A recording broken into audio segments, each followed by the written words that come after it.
Hello there, I'm Kaz. It's always fascinating to see an old idea brought back after years. Even if the game ultimately turns out to be a disaster. Such is the case for today's title, Dragon's Crown.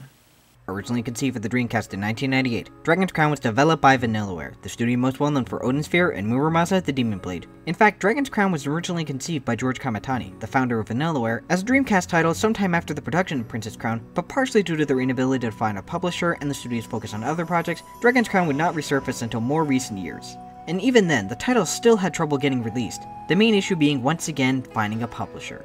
Ignition Games was set to publish the title, but now the job is being handled by Atlus. And after all that, the title still found a way to draw criticism before its release.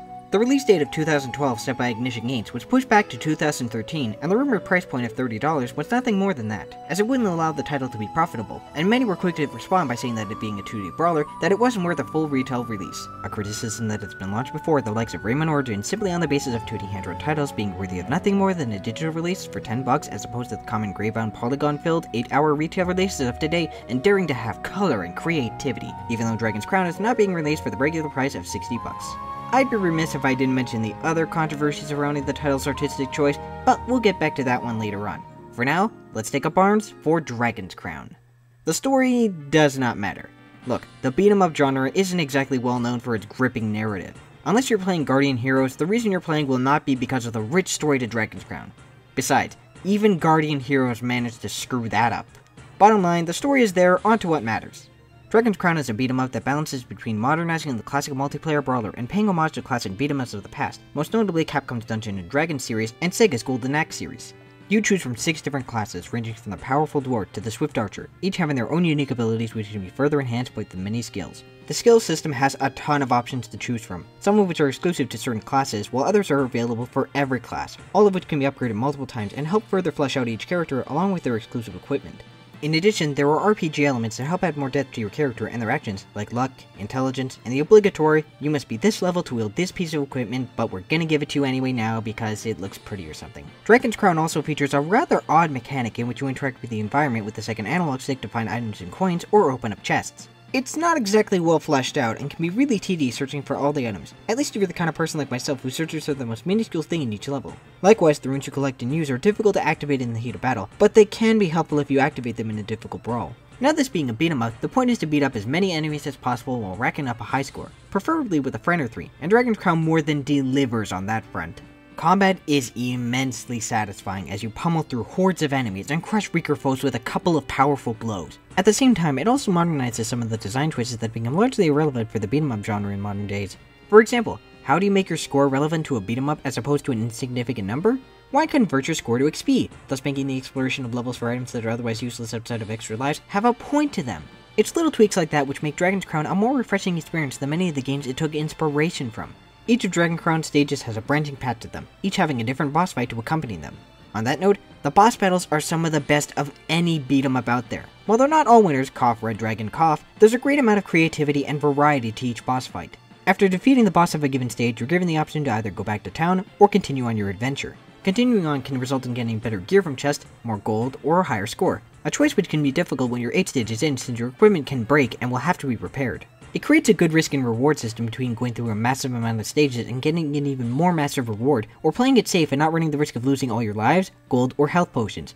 In between stages, there's a minigame that may pop up where you cook food to improve your party stats. Like the runes and item searching, it's a bit difficult to manage cooking for 4 players when the controls aren't exactly solid for this portion, but there's no enemies to interfere, unlike the other 2. There's also quests to do on the side that will give you a reward of the usual experience, coin, skill points, and unlockable artwork. In the end, they're just an optional method of getting value with skill points and unlocking artwork, and don't interfere with the main campaign, of which Dragon's Crown boasts a very robust one that will take you at least 20 hours to beat, all of it filled with everything you've come to love from beat-em-ups: co-op chaos, beast riding, and midget assaulting good times. At this point, it should be noted that the Vita version has some features that work better than its console counterpart. For one, using the touchscreen to find items, cooking, and runes is made much easier than using the analog stick. The one disappointment that both games have are that difficulty settings and multiplayer need to be unlocked by playing the game to a certain point a la Secret of Mana, which is just a poor design choice. Let's lock out a key selling feature for the first couple of hours and punish players who aren't as skilled as the designers expect them to be.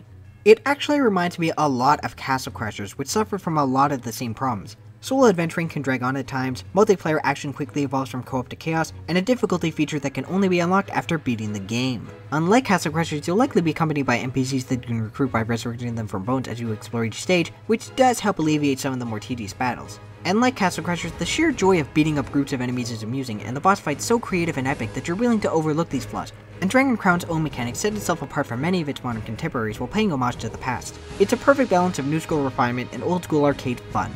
Now for the part which will not be fun to discuss. The controversies surrounding the title and subsequently, the presentation. It's about time we address it, so let's do that. Earlier this year, Jason Schreier of Kotaku wrote about Dragon Crown's character design, namely for the sorceress, and criticized it for being something that a teenage boy would draw. In response, artist George Kamatani drew a picture of naked dwarves and said that Jason would probably prefer that if he wasn't into the ladies. Nice. Jason later apologized for insulting Katamari-san, and George apologized as well, explaining the reason behind the art design, namely to parody the typical Tolkien-esque designs in fantasy games. I can't pretend to speak for everyone, so I'll only speak for myself.